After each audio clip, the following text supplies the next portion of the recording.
The doorbell rang at exactly 8:15 on a Tuesday morning. Sarah Mitchell, standing in her kitchen pouring her second cup of coffee, looked up, startled. She wasn't expecting anyone. The kids were at school, her husband Mark was at work. Who would be at the door at 8:15 on a random Tuesday? She walked through the living room, past the cream-colored couch she'd spent months choosing, past the family photos in matching frames on the mantle, past the blessed sign hanging above the doorway, and opened the front door. 3 women stood on her porch: Jennifer Collins, Amanda Price, Rebecca Shaw. All neighbors, all moms, all members of the Oakwood Elementary PTA. And all 3 looked furious. Sarah, surprised, says, "Hey guys, what's going on?"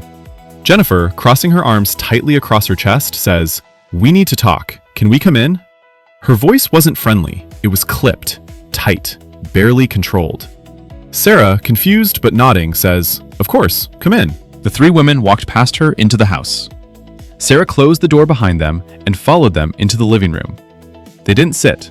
They stood, in a semicircle, like a tribunal. Sarah, feeling her stomach tighten with anxiety, says, "Seriously, what's wrong? What happened?" Amanda, pulling out her phone and tapping the screen, says, "Did you know about this?" She turned the phone around, showed Sarah. It was a screenshot from some kind of news website. The headline read, "Local woman convicted of wire fraud released after serving 2 years." Below the headline was a photo, a mugshot, a woman, Middle Eastern features, dark hair, dark eyes, wearing hijab. Sarah recognized her immediately. It was Aaliyah Hassan, her new neighbor, who had moved in 3 weeks ago, into the house directly next door. Sarah, her mouth going dry, says, What is this?" Rebecca, stepping forward with her own phone, says, "It's her, your neighbor, the Muslim woman who just moved in. She's a criminal, Sarah, a felon. She was convicted of fraud. She stole hundreds of thousands of dollars from elderly people, and she went to prison for 2 years." Sarah stared at the screen, at the mugshot, at Aaliyah's face, looking younger, harder, scared, but definitely her. Jennifer, her voice rising with emotion, says, "And nobody told us. Nobody warned us. She just moved in, next door, to all of us, to our kids, and we had no idea." Sarah, still processing, trying to understand, says, "Wait, how did you find out?"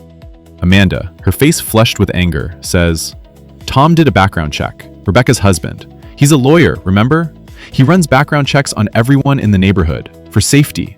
And when she moved in, he checked and found this." She gestured to the phone, to the mugshot, to the article. Rebecca, nodding vigorously, says, 2 years in federal prison, Sarah, for wire fraud, targeting elderly victims, stealing their retirement money. And now she's living here, next to our homes, near our children." Sarah felt something cold settling in her chest. She looked at the phone again, read more of the article. Aaliyah Hassan, 34 years old, convicted 3 years ago, released 8 months ago after serving 2 years of a 5-year sentence, early release for good behavior.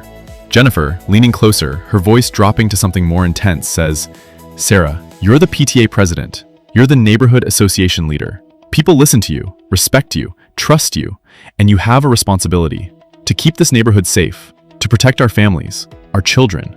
Sarah, feeling the weight of what they were saying, what they were implying, says, "What are you asking me to do?"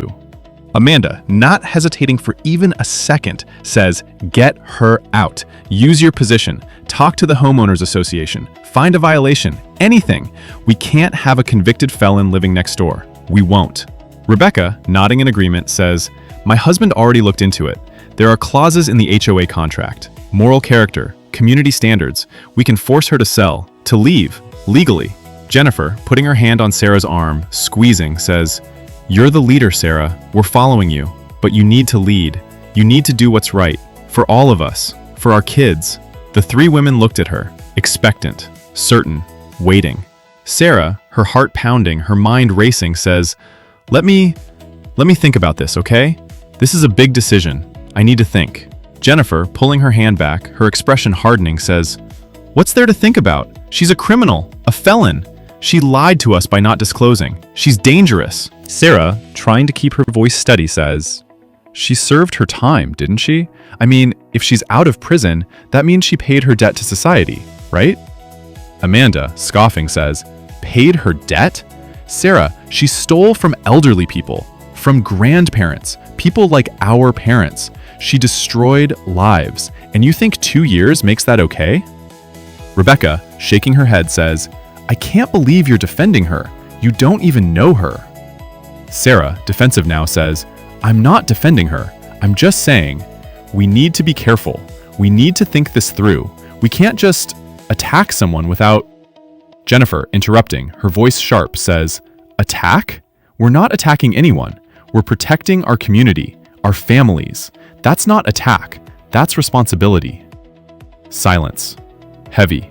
Uncomfortable. Amanda, picking up her purse, heading toward the door, says, We're having a meeting tomorrow night, 7 o'clock, at my house. All the neighbors. We're discussing this, and we're voting on whether to petition the HOA to force her out. Rebecca, following Amanda, says, You need to be there, Sarah, as PTA president, as neighborhood leader. People need to hear from you.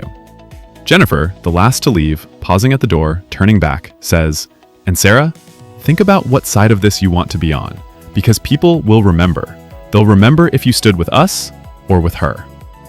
The three women left. The door closed. Sarah stood alone in her living room. The coffee in her hand had gone cold. My name is Sarah Mitchell. I'm 39 years old. I've lived in Oakwood, Texas for 12 years, married to Mark for 16 years. 2 kids, Emily, 14, Josh, 11. Good kids, honor roll, soccer, piano lessons, youth group at church. I'm a stay-at-home mom. Was a teacher before kids. Elementary school, 3rd grade. Loved it. But when Emily was born, Mark and I decided I'd stay home, raise the kids, be present. It's what we believed was right. I'm also PTA president at Oakwood Elementary, have been for 3 years. It's volunteer, unpaid, but it's important. Organizing fundraisers, planning events, being the voice for parents, for kids. And I'm on the Homeowners Association board, have been for 2 years. Oakwood Estates, our little suburban neighborhood. 53 houses, tree-lined streets, well-maintained lawns, good families, safe, quiet, exactly what we wanted when we moved here. I'm a leader. People say that. People come to me for advice, for decisions, for direction. And I like that. I like being someone people trust, someone people respect. But right now I don't feel like a leader. I feel like someone drowning, being pulled in 2 directions, and not knowing which way is up. Because on one hand, Jennifer, Amanda, and Rebecca are right. Aaliyah Hassan is a convicted felon. She did commit fraud. She did steal from elderly people. That's not okay. That's not excusable. And as a mother, as someone responsible for community safety, I should be concerned, vigilant, protective. But on the other hand, something about this feels wrong.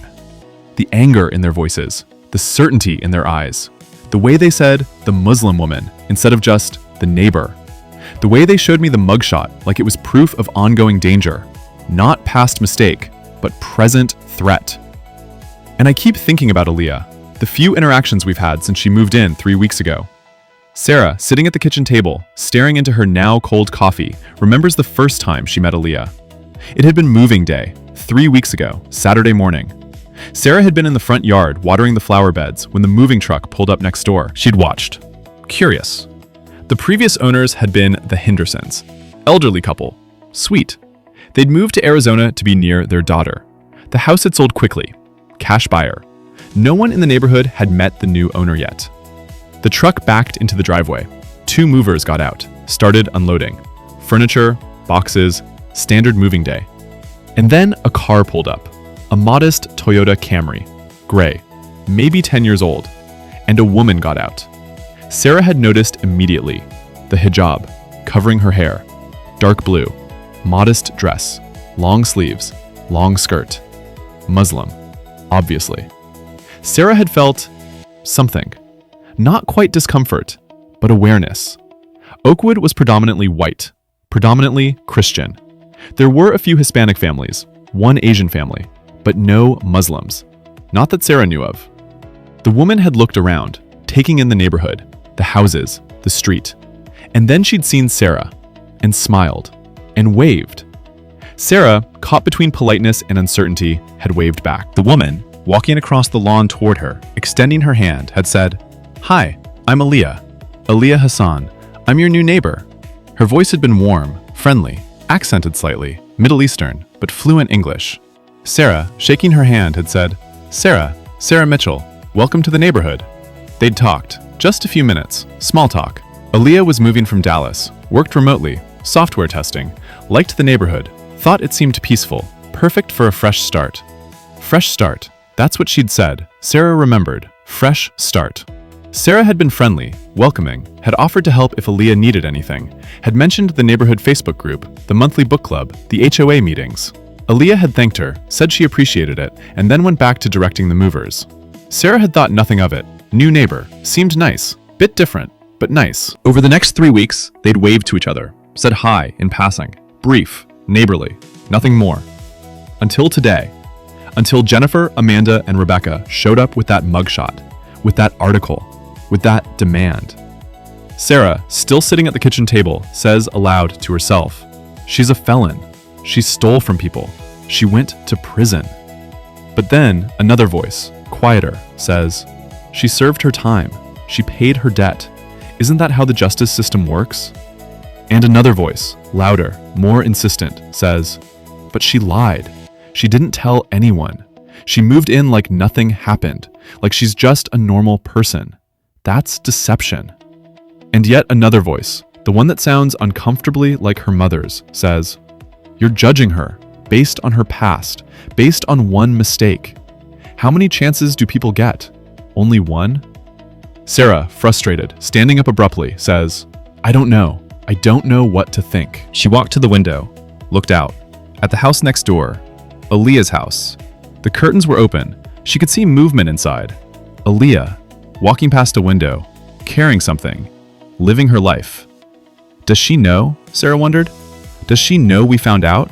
That the neighborhood knows? That they're planning to force her out? Or is she oblivious, thinking she's safe here, that she's been accepted, that her past is behind her? Sarah felt something twist in her stomach. Guilt? Sympathy? Confusion? She didn't know. The next night, Wednesday, 7 o'clock, Sarah, pulling into Amanda's driveway, sees at least 15 cars already parked on the street. She'd debated all day whether to come, whether to stay home, whether to get involved at all. But Jennifer had called, twice, and texted, 3 times, reminding her, pressuring her, saying the neighborhood needed her voice, her leadership. So she came. Sarah, walking up to Amanda's front door, takes a deep breath, straightens her shoulders, and knocks. The door opened immediately. Amanda stood there, already smiling, already pulling Sarah inside. Amanda, enthusiastically, says, "Sarah, thank God you came. Come in. Everyone's in the living room." Sarah walked in. The house was packed. She recognized almost everyone. Neighbors, parents from school, church members, all sitting, standing, filling the living room and spilling into the kitchen. 23 people, she counted quickly. 23 people, at a meeting about one woman. Amanda, raising her voice to get attention, says, "Okay everyone, Sarah's here, we can start." The room quieted. Everyone turned, looked at Sarah, expectant, waiting. Sarah, feeling suddenly like she was on stage, unprepared, uncertain, says, "Hi everyone." Weak, uncertain, not leadership. Jennifer, taking charge, standing in the center of the room, says, "Okay, everyone here knows why we're gathered. Aliyah Hassan, the woman who moved in next door to Sarah and me 3 weeks ago. We've discovered she's a convicted felon. Wire fraud, served 2 years in federal prison, released 8 months ago." Murmurs rippled through the room. Shock, anger, concern. A man Sarah recognized as Paul Henderson says, "How did we not know this? Don't real estate agents have to disclose that?" Rebecca's husband Tom, standing near the fireplace, says, "No, not necessarily. If she owns the house outright, cash purchase, no mortgage, then there's no background check requirement, and she's not required to disclose her criminal history to neighbors, legally." Another woman, Maria Sanchez, says, "But morally, ethically, shouldn't she have told us? We have kids, we have a right to know." Amanda, nodding vigorously, says, "Exactly, that's exactly the point. She deceived us, by omission, and that's not acceptable." Jennifer, pacing slightly, clearly prepared, says, "So here's what we're proposing. The HOA has clauses about community standards, moral character, behavior that reflects poorly on the neighborhood. We can petition, get signatures, and force a hearing to determine if her presence violates those standards. And if it does, she can be compelled to sell, to leave. Paul, raising his hand slightly, says, "But won't that be expensive? Legal fees? Lawyers?" Tom, confidently, says, "I'll handle it. Pro bono, for the neighborhood. This is about safety, about protecting our families, not money." More murmurs, nods, agreement. But then an older voice, from the back, says, "Wait, hold on." Everyone turned. It was Margaret Foster, 72 years old, retired teacher, lived in the neighborhood for 30 years, respected, loved, grandmotherly. Margaret, slowly standing, leaning on her cane, says, "I have a question. What exactly did this woman do after she got out of prison?" Jennifer, slightly impatient, says, "What do you mean?" Margaret, her voice calm but firm, says, "I mean, since she's been released, has she committed any crimes, violated parole, caused any problems, or has she just lived?" Silence. Amanda defensively says, "Well, she's only been here 3 weeks." Margaret, nodding slowly, says, 3 weeks. Has she caused trouble in those 3 weeks?" More silence. Margaret continues, "Has she been rude, threatening? Has she done anything to suggest she's dangerous? Or has she just moved in, kept to herself, and lived quietly?" Jennifer, frustrated now, says, "Margaret, with all due respect, this isn't about what she's done since she got here. It's about what she did before. She's a felon. She stole from elderly people. People like you." Margaret, her eyes sharp, says, "I'm aware, but I'm also aware that our justice system is supposed to be based on rehabilitation, not eternal punishment. If she served her time, isn't she entitled to live somewhere, to have a home, to try again?" Rebecca, stepping forward, says, "Not here, not in our neighborhood. There are plenty of places she can live, apartment complexes, other neighborhoods, not here." Paul's wife, Dana, says, "Exactly. We have standards. We moved here because it's safe, clean, good families. We can't just let anyone move in." Sarah heard it. The way she said anyone, the emphasis, the implication.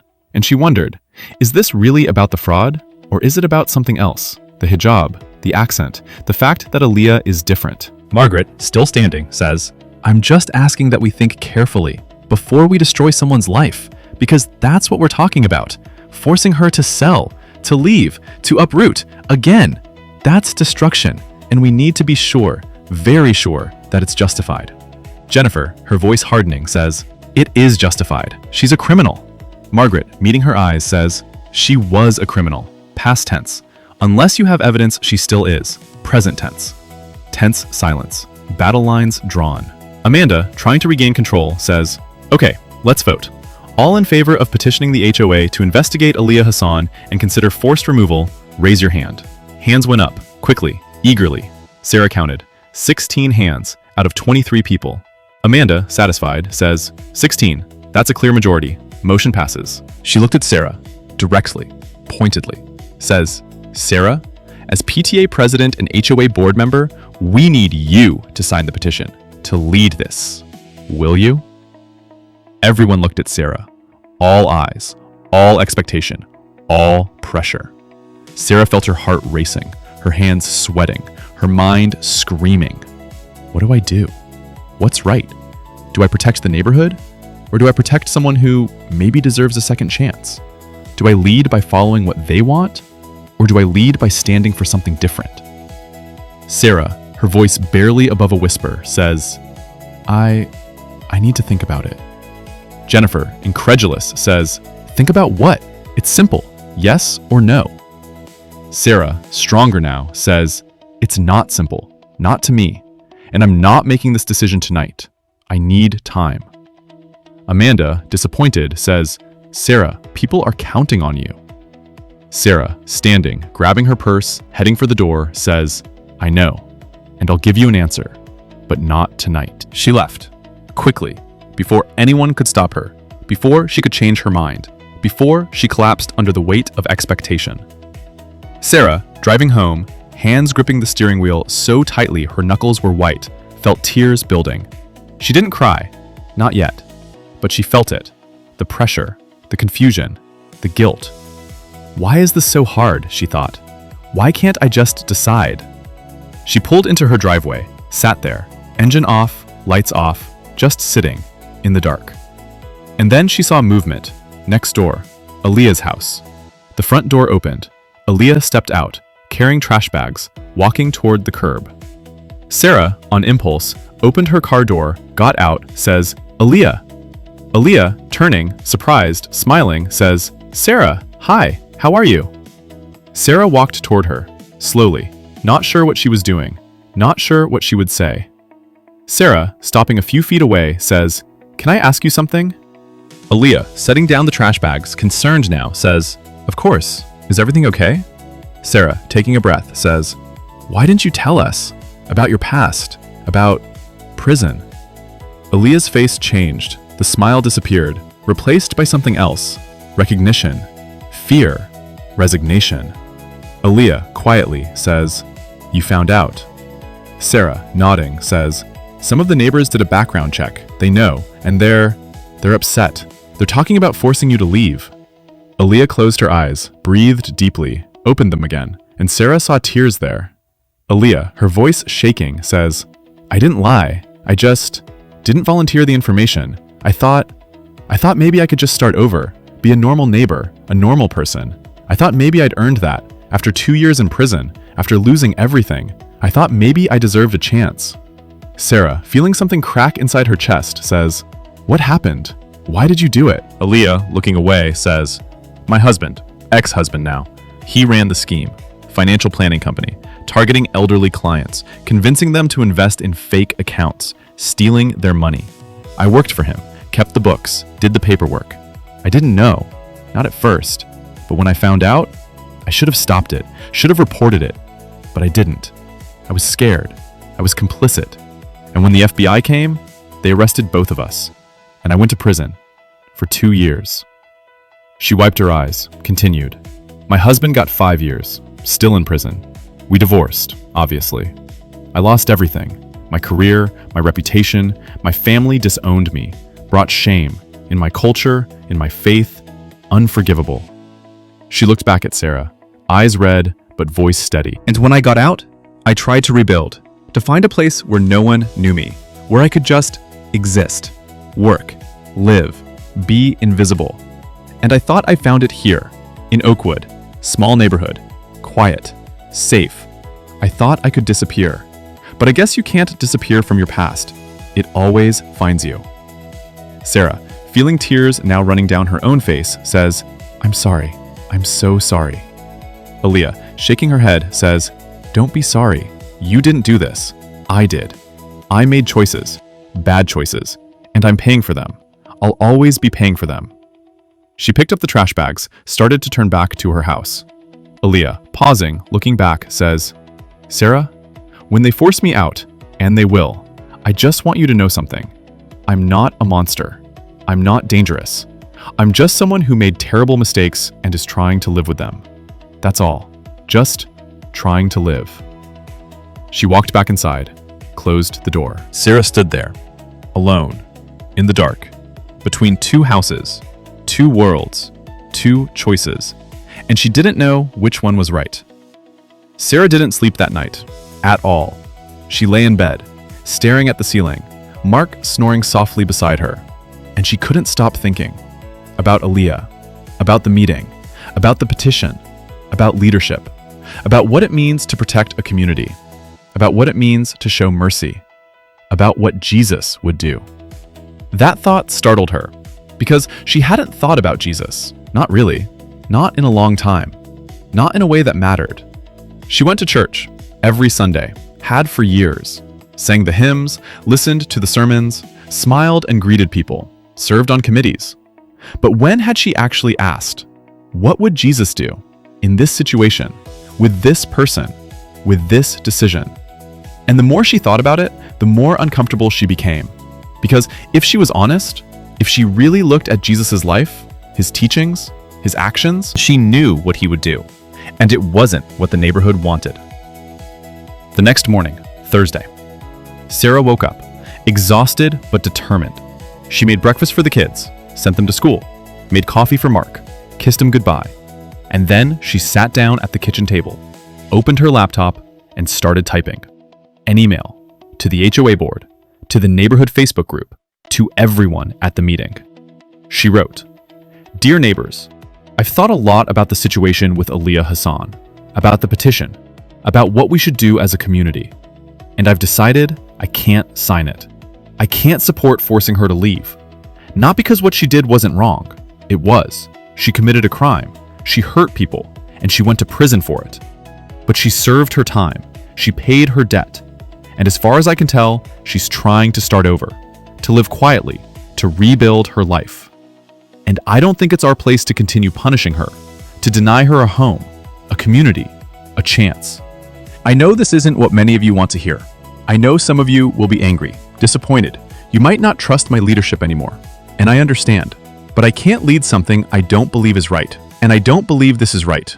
If Aliyah causes problems, if she commits another crime, if she becomes a danger, then yes, we should act. But until then, I think we should extend the same grace we would want for ourselves, for our own children, for our own mistakes. Because none of us are perfect. All of us have done things we regret, things we wish we could erase. And if we want grace for ourselves, don't we owe grace to others? I'm not asking you to trust her. I'm asking you to give her a chance to prove herself. That's all. Respectfully, Sarah Mitchell. She read it, reread it, her finger hovering over the send button. This would change things. She knew it. People would be angry. She'd lose friends, lose respect, maybe even lose her positions. PTA president, HOA board member, maybe even her place in the church community. But she couldn't not send it, couldn't stay silent, couldn't let fear determine her actions. Sarah, closing her eyes, whispering, says, "God, if this is wrong, stop me, please." She waited. 1 second, 2 seconds, 3 seconds. Nothing stopped her. She pressed send. The email sent, the little whoosh sound. Gone, out into the world. Irreversible. Sarah, letting out a breath she didn't realize she was holding, closed the laptop. And then something happened. The sound around her began to change, to muffle, to slow, like someone was turning down the volume of the world. The clock on the wall, ticking, slowed. Tick, tock, tick. The light coming through the window changed, became softer, warmer, golden. Sarah, still sitting at the kitchen table, looked around, confused, says, "What's happening?" But her voice sounded strange, distant, like speaking underwater. And then, everything stopped. The clock stopped ticking. The light stopped moving. The air itself seemed to hold still, frozen. Sarah was still there, still conscious, still able to move, but the world around her, completely, totally frozen. She stood up, slowly, looked around, out the window. A bird, mid-flight, suspended in air, wings spread, motionless. A car on the street, driving past, frozen, completely stopped. Driver visible inside, hand on wheel, eyes forward, unmoving. Sarah, heart pounding, says, "What is this? What's happening to me?" And then, a voice. Not audible, not external, but internal. Deep, resonant, compassionate. "You made a choice." Sarah, spinning around, seeing no one, says, "Who's there? Who's talking?" You chose to stand when it would have been easier to sit. You chose mercy when justice was demanded. You chose her when they chose themselves. Sarah, her breathing rapid, panic rising, says, "I don't understand. What is this?" "Come, see something." And before Sarah could respond, could protest, could question, the world around her changed. Contextual history: the woman caught in adultery. Sarah blinked, and she was no longer in her kitchen, no longer in Texas, no longer in the 21st century. Heat, intense, dry heat, sun beating down from cloudless sky, sand, dust, stone. She looked around. She was standing in a large open area, courtyard, temple courtyard, massive stone walls, pillars, people everywhere, hundreds of people, wearing robes, tunics, sandals, speaking in language she didn't understand, but somehow did, Aramaic, Hebrew. This was Jerusalem, ancient Jerusalem, the temple. Sarah, invisible to those around her, floating like a ghost, observed. It was early morning, dawn, sun just rising, light, golden, beautiful. And there, in one corner of the courtyard, sitting, a man, surrounded by people, teaching. Sarah moved closer and recognized him immediately, even though she'd never seen him. Not in real life. Not like this. Jesus. He was sitting on the ground, simple white robe, brown cloak, sandals, dark hair, beard. Unremarkable appearance. But his eyes were different. Deep, kind, piercing, seeing everything. He was teaching, speaking, the crowd around him listening intently, leaning in, absorbing every word. Sarah couldn't hear what he was saying, but she felt it, the weight, the importance, the love in his voice. And then, commotion, shouts, from across the courtyard, people turning, looking, a group of men, approaching rapidly. Pharisees, religious leaders, wearing ornate robes, phylacteries on foreheads, tassels on garments, faces hard, angry, self-righteous. And they were dragging someone, a woman. She was young, maybe 25, wearing torn clothing, hair disheveled, face streaked with tears, dirt, blood on her lip. She'd been beaten, or dragged, or both, and she was terrified, absolutely terrified. The Pharisees dragged her, roughly, through the crowd. People parted, some looked away, some stared, judgmental, curious, entertained. They reached Jesus and threw the woman down at his feet. She collapsed, sobbing, trying to cover herself, trying to disappear. One of the Pharisees, older, gray beard, sneering face, spoke loudly for everyone to hear. The Pharisee, pointing at the woman, says, "Teacher, this woman was caught in the act of adultery, caught in the very act. The law of Moses commands us to stone such women. What do you say?" It was a trap. Sarah could feel it, see it in their faces. They didn't care about the woman, didn't care about the law. They cared about trapping Jesus, getting him to say something they could use against him. If he said, "Don't stone her," they'd accuse him of violating the law of Moses, of being a false teacher. If he said, "Stone her," they'd report him to the Romans, who didn't allow Jews to carry out capital punishment. He'd be arrested. No right answer, only trap. The crowd waited, silent, expectant. Jesus looked at the woman, at the Pharisees, at the stones in their hands, already prepared, already chosen, eager. And then, Jesus did something unexpected. He bent down and began to write, in the dirt, with his finger, tracing, drawing, writing something. Sarah moved closer, trying to see what he was writing, but she couldn't make it out. The words, the symbols, whatever it was. The Pharisees, frustrated, kept demanding, "What do you say? The law says stone her. What do you say?" Jesus ignored them, kept writing. They pressed harder, louder, angrier. And finally, Jesus stood, slowly, deliberately, looked at them, all of them, one by one, those hard, self-righteous faces, those eager hands holding stones, those hearts full of judgment. And he spoke, calmly, quietly, but with authority that cut through everything. Jesus says, "Let him who is without sin among you be the first to throw a stone at her." Silence, complete silence. The words hung in the air, heavy, undeniable. "Let him who is without sin." The Pharisees stared, mouths open, caught, trapped by their own trap, because none of them were without sin, and they knew it. Everyone knew it. Jesus bent down, again, kept writing, ignoring them. And then, one by one, starting with the oldest, the stones dropped. Thunk, thunk, thunk, hitting the ground, harmless now. And the men left, quietly, ashamed, one by one, walking away, until none were left. Jesus, still bent down, still writing, waited, until they were all gone. And then, he stood, looked at the woman, still on the ground, still terrified, but now confused.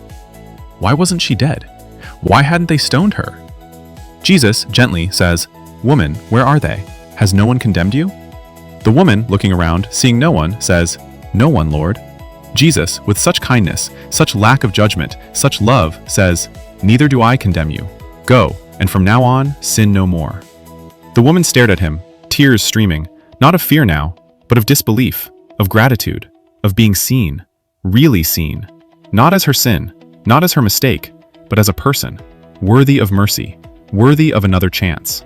She stood, slowly, bowed, and left, free, alive, forgiven. Sarah watched, stunned, because she understood. The woman had sinned, really sinned. Adultery, in that culture, that time, that was death sentence, no question. But Jesus? Jesus didn't deny the sin, didn't excuse it, didn't say it didn't matter.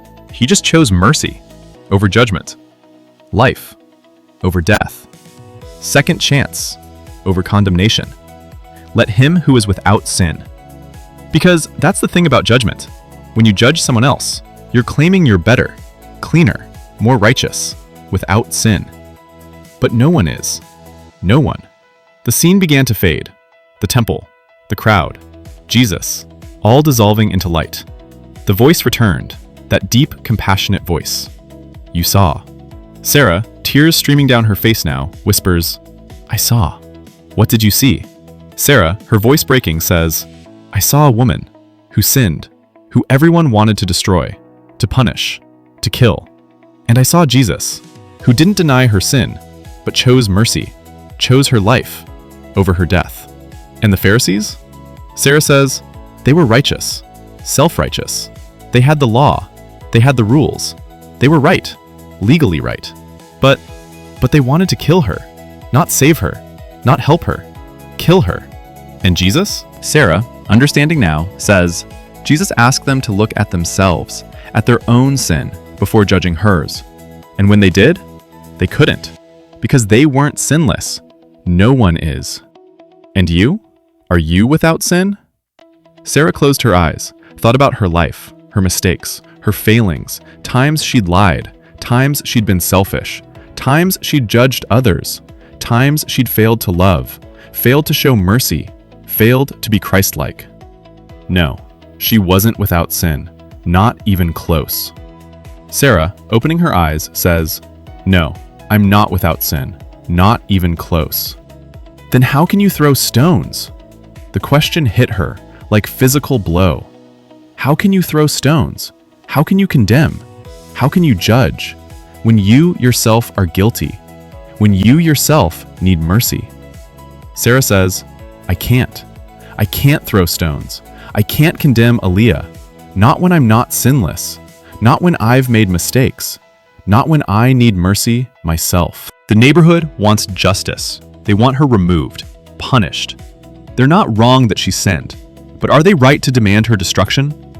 Sarah, thinking about the meeting, about Jennifer, Amanda, Rebecca, about the 16 hands raised to force Aaliyah out, says, no, they're not right.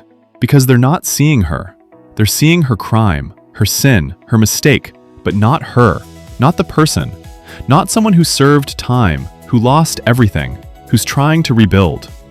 And you? What do you see? Sarah, tears flowing freely now, says, I see a neighbor who made terrible mistakes, who hurt people, who went to prison, but who's trying to start over, who deserves a chance, who deserves mercy, the same mercy I'd want, the same mercy Jesus gave. Then what will you do? Sarah, with clarity now, with certainty, says, I'll stand with her. I'll defend her. Not because she's sinless, but because I'm not.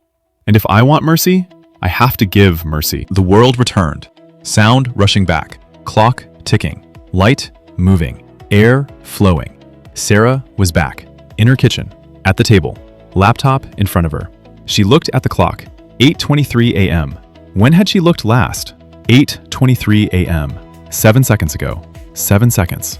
The temple. Jesus. The woman. The stones. All of it. In 7 seconds. Sarah took a shaky breath. Wiped her face. Looked at her laptop. The email was sent. Already out there. And within minutes, responses started coming. Most were angry, disappointed, accusing her of betraying the neighborhood, of putting them at risk, of being naive, foolish, a bad leader. But some, not many, but some, were supportive, thanking her, agreeing, saying they'd felt the same, but were afraid to speak up. Margaret Foster sent a simple message. Thank you for your courage. You did the right thing. And then, unexpectedly, a knock on the door. Sarah, standing up, nervous, walked to the door, opened it. Aaliyah stood there, holding a piece of paper, tears in her eyes. Aaliyah, her voice shaking, says, I just saw your email. Someone forwarded it to me. Sarah, I don't know what to say. Thank you. Thank you for standing up. For me, when you didn't have to, when it costs you.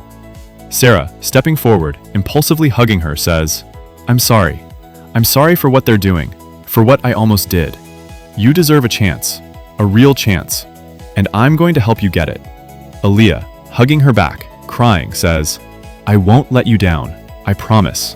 I just want to live, to be a good neighbor, to rebuild. Sarah, pulling back, smiling through her own tears, says, I know, and you will. We'll figure this out, together. The neighborhood didn't immediately change. There was still tension, still people who avoided Aaliyah, who avoided Sarah, who made their disapproval known. Jennifer, Amanda, and Rebecca stopped talking to Sarah, completely, cut her out, cold, punishing. Sarah lost her position as PTA president, voted out, quietly, but firmly. Some families left the church, where Sarah's family attended, didn't want to worship with someone who defended a criminal. It hurt. All of it hurt, more than Sarah expected. But she kept going, kept standing, kept defending. And slowly, very slowly, things shifted. Margaret Foster organized a small group, Bible study, on mercy, on judgment, on second chances. 6 women joined, including Sarah, and Aaliyah. Yes, Aaliyah, who was curious, who wanted to understand why Sarah stood up, what faith could make someone do that.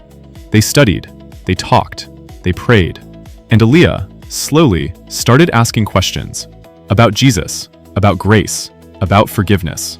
2 months after the meeting, Aaliyah, sitting in Sarah's living room during Bible study, says, I want what you have. That peace, that certainty, that love. Can I have that too, even with my past? Sarah, taking her hand, smiling, says, Yes, that's the whole point. It's not for perfect people. It's for broken people. Like me. Like you. Like all of us. And 3 months later, on a Sunday morning, Aaliyah was baptized. In the church, in front of the congregation, many of whom had wanted her gone. And she stood in the water and said, I was lost, and I'm found. I was condemned, and I'm forgiven. Not because I deserve it, but because He gives it freely. Sarah stood in the front row, tears streaming, watching, witnessing. Transformation. Not just Aaliyah's transformation, but her own. Because standing for someone else, giving mercy when judgment was easier, that had changed Sarah too. 1 year after the meeting, after the email, after the freeze, Sarah, standing in her front yard watering the flowers, sees Aaliyah coming out of her house, carrying bags. Sarah, smiling, says, Going somewhere? Aaliyah, walking over, grinning, says, Grocery store. Making dinner. And you're invited. You, Mark, and the kids. 6 o'clock. Can you come? Sarah, surprised, touched, says, We'd love to. Aaliyah, hesitating, then speaking, says, Sarah, I want you to know something. This year, living here, being accepted, by you, by Margaret, by the small group, and finding Jesus, finding forgiveness, finding myself. It's been everything. You saved my life, literally. By not throwing stones, by showing mercy, you saved me. Sarah, shaking her head, says, I didn't save you. Jesus did. I just chose to be like Him, instead of like them. Aaliyah, nodding, says, and that made all the difference, for me. And I think, for you too. Sarah smiled, because it was true. Standing for Aaliyah, showing mercy, choosing grace over judgment. It had changed Sarah, made her more like Jesus, made her faith real. Not just Sunday morning ritual, but Monday through Saturday life. The truth about judgment is this. When you judge someone else, you reveal yourself. Those Pharisees, they wanted to stone a woman. Not because the law demanded it, but because they felt righteous doing it. Superior. Better. And Jesus? He didn't say she wasn't guilty. Didn't excuse her sin. He simply said, before you destroy her, look at yourself. And they couldn't. Because they weren't sinless. Because they were guilty too. Just of different sins. Hidden sins. Respectable sins. Sarah learned that, in those 7 seconds, in that freeze. That judgment isn't about the other person. It's about you. About whether you're willing to extend the mercy you've received. The grace you've been given. Are you without sin? Then throw the stone. Destroy the person. But if you're not, and none of us are, then drop the stone. Extend the hand. Offer mercy. Not because they deserve it, but because you don't either. And yet you've received it. From God. From Jesus. From grace. The neighborhood still had people who wouldn't forgive Sarah, wouldn't forgive Aaliyah, who held grudges, who maintained judgment.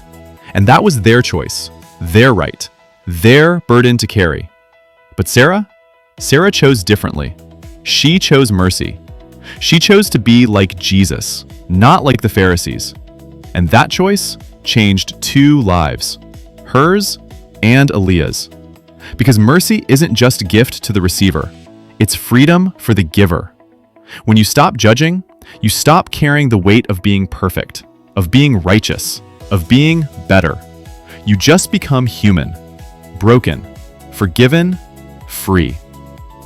3 years later, Sarah received a message from Aaliyah, who had moved, not forced out, but choosing to relocate for a job, a good job, in software management.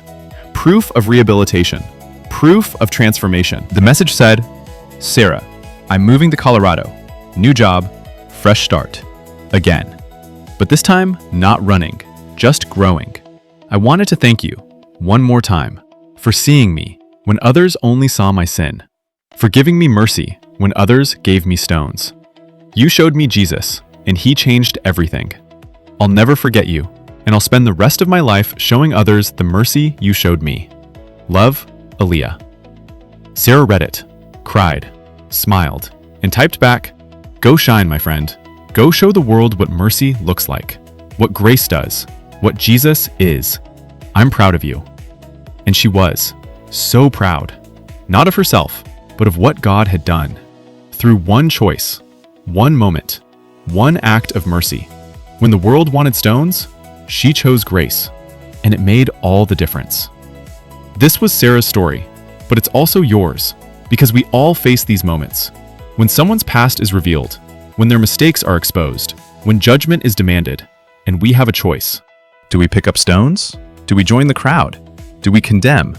Or do we remember that we're not without sin, that we've made mistakes, that we've needed mercy? And if we've received it, shouldn't we give it?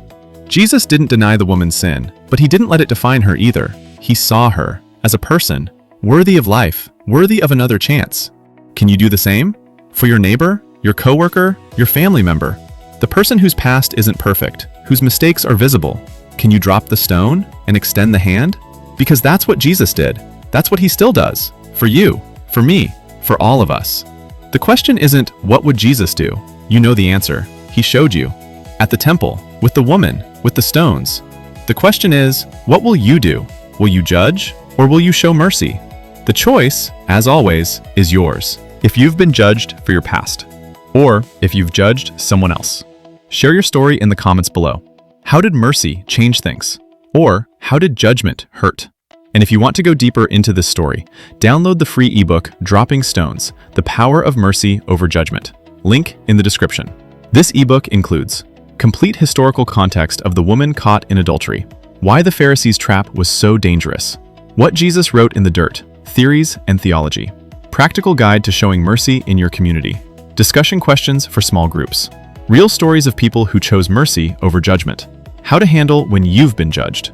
Next episode, Greed, the Promotion, where Marcus Johnson faces an impossible choice: expose corporate corruption and lose everything, or stay silent and climb the ladder. What would Jesus do when success and integrity collide? Subscribe, share, and remember, drop the stones.